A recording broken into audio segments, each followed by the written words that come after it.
नमस्कार, सुप्रभात. मी डॉक्टर शैला दिनकर आपटे. आज आपण विष्णू सहस्त्रनामाच्या 14व्या श्लोकाचा सहज मराठी अर्थ समजावून घेऊया. इदं न मम श्रीकृष्णार्पणमस्तु. श्लोक असा आहे, सर्वगः सर्वविद भानु विश्वक्सेनो जनार्दन वेदो वेदविद व्यंगो वेदांगो वेदविद कवी. आता याच्यामध्ये वेद हा शब्द बऱ्याच वेळेला आलेला आहे. त्याचा अनुप्रास साधलेला आहे. भगवंतांची जी विशेषणं वर्णन केलेली आहेत त्याच्यामध्ये वेदविद हे त्याला आणि एक उपविशेषण प्रत्येकाला दिलेलं आहे. वेदविद भानू, वेदविद व्यंगो, वेदो, वेदांगो, वेदविद कवी असं म्हटलेलं आहे. त्यातला पहिला शब्द आहे सर्वगहा. भगवंत सगळीकडे व्याप्त आहेत. अर्थात भगवंतांनी सगळं जग निर्माण केलंय आणि त्याच्यामध्ये प्रवेशही केलाय. गवताच्या काडीमध्ये सुद्धा भगवंतांनी प्रवेश केलेला आहे. त्यामुळे असं कोणतंही ठिकाण नाही की जिथे भगवंतांचा वास नाही, म्हणून सर्वगहा हे विशेषण वापरले आहे. उदाहरण द्यायचं झालं तर सोन्याचा दागिना आहे तर त्याच्यामध्ये सोनं असणारच. कापसाचं वस्त्र आहे तर त्याच्यात कापूस असणारच. त्याप्रमाणे सगळ्या या विश्वामध्ये भगवंत असणारच प्रत्येक ठिकाणी. भगवंत म्हणजे सर्वव्यापी चेतना आहे. दुसरा शब्द आहे सर्वविद भानू. विद म्हणजे जाणणे. सर्वविद सगळं जाणणारे आहेत भगवंत. भगवंत कसे आहेत? सर्वांना प्रकाश देणारे आहेत, अंधार नाहीसा करणारे आहेत. भगवंत हे आत्मारूपाने आपल्या शरीरात बसल्यामुळे आपण सगळ्या गोष्टींचा अनुभव घेऊ शकतो. आपण डोळ्यांनी बघू शकतो, कानांनी ऐकू शकतो. या सगळ्या गोष्टी आपण करू शकतो. म्हणजे हे सर्व अनुभव प्रकाशित करणारा तो भानू आहे, सूर्य आहे. पण सूर्याला प्रकाश पण भगवंतांनीच दिलेला आहे. त्यामुळे नुसतं भानू हे विशेषण बरोबर नाही. सर्वविद भानू, सगळं जाणणारे आणि सूर्यासारखा प्रकाश देणारे, अंधकार नाहीसा करणारे असे कोण आहेत? तर भगवंत, ज्यांचा सगळीकडे वास आहे. ज्योतिषामपि तज्ज्योतिष तमस परमुच्यते. परमब्रह्म म्हणजे कोण? तर ते ज्योतींची ज्योती. ज्योतीला सुद्धा तेज बहाल करणारे कोण आहेत? तर भगवंत.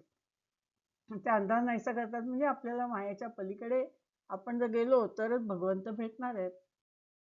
विश्वक्सेना शब्दशः याचा जर अर्थ घेतला तर ज्याची सेना संपूर्ण विश्वामध्ये आहे. म्हणजे भगवंत इतके शक्तिमान आहेत की त्यांच्या पुढे कुठलंच सैन्य टिकणार नाही. अर्थात दुर्जनांचं तर नाहीच. त्यामुळे भगवंतांचीच सगळीकडे सत्ता चालते. विश्वक्सेन म्हणजे ज्याची सत्ता सगळीकडे आहे. सगळ्यात गीतेमधला सगळ्यात शेवटचा श्लोक तुम्ही बघितला तर त्याच्यामध्ये असं लिहिलंय, यत्र योगेश्वरा कृष्णो यत्र पार्थो धनुर्धरा तत्र श्री विजयो भूतीर ध्रुवादितिर्मतिर्मम. म्हणजे जिथे श्रीकृष्ण आहेत तिथे विजय आहे. त्यांच्या पुढे कुठलं कोणी काही टिकणारच नाहीये.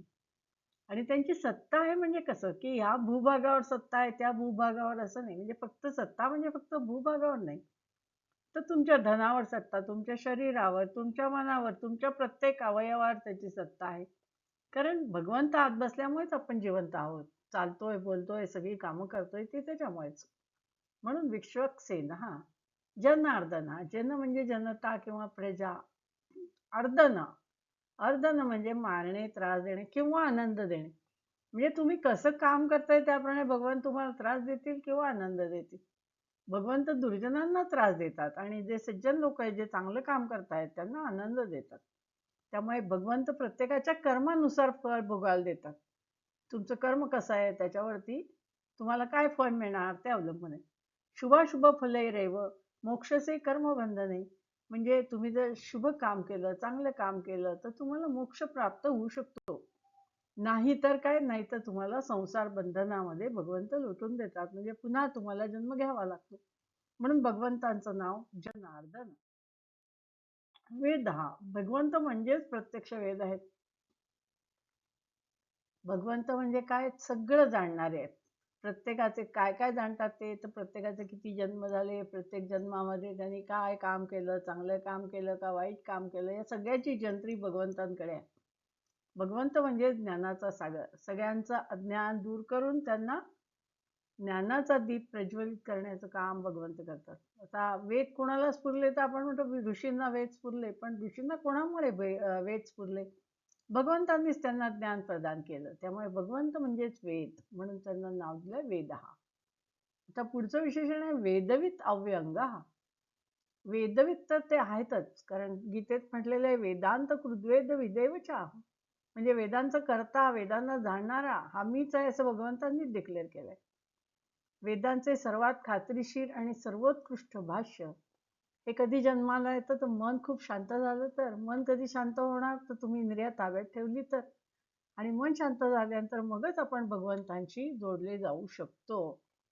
आणि ते कसे आहेत भगवंत? सर्व परिपूर्ण आहेत, म्हणजे ज्यांच्यामध्ये कोणतेही अव्यंग आहेत, अव्यंग नाही. आता व्यंग हे फक्त काय शारीरिक असू शकतं का? नाही, ते मानसिकही असू शकतं, बुद्धीचंही व्यंग असू शकतं. त्यामुळे भगवंत हेच फक्त आहेत की जे सर्व गुणांनी परिपूर्ण आहेत. म्हणजे भगवंत हेच महान वास्तव आहेत. म्हणून वेदवित अव्यंगः. वेदांगः, ज्याचं अंग जे आहे तेच वेदरूप आहे. म्हणजे भगवंतांचे प्रत्येक अवयव म्हणजे जणू एक एक वेद आहेत असं म्हणता येईल. वेदवित कवीही. वेदवित, आता पुन्हा वेदवित आले. म्हणजे वेदवित तर ते आहेतच, पण कवी पण ते आहेतच, पण कसे वेदवित कवीही. त्यामुळे ते कवीपेक्षा वेगळे आहेत. सदैव वेदांचं चिंतन करणारा वेदवित, म्हणजे नुसतं वेद आता वेद घेतले आणि वाचले आणि त्याच्यावर चर्चा केली तरी त्याची सूक्ष्म त्यातल्या विचाराची कल्पना आपल्याला येणार नाही.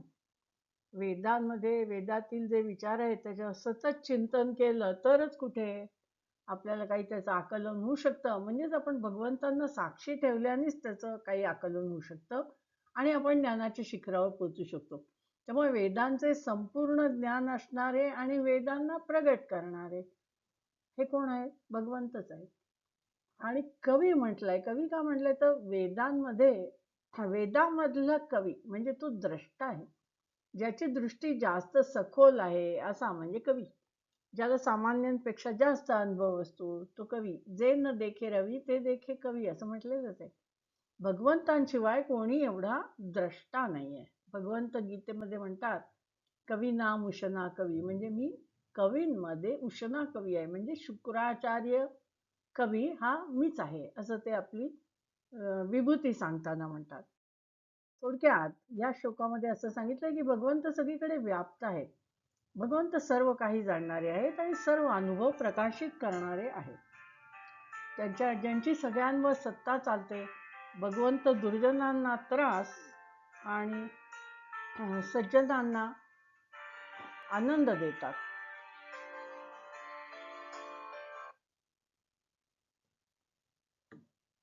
भगवंत म्हणजे ज्ञानाचा सागर आहेत. वेदांचा कर्ता आणि वेदांना जाणणारा असे अव्यंग आहेत, ज्याचे अंग म्हणजेच वेदरूप आहे. आणि वेदामध्ये कवी म्हणजे हे भगवंत म्हणजे द्रष्टा आहेत. कवी आहेत म्हणजे द्रष्टा आहेत. धन्यवाद.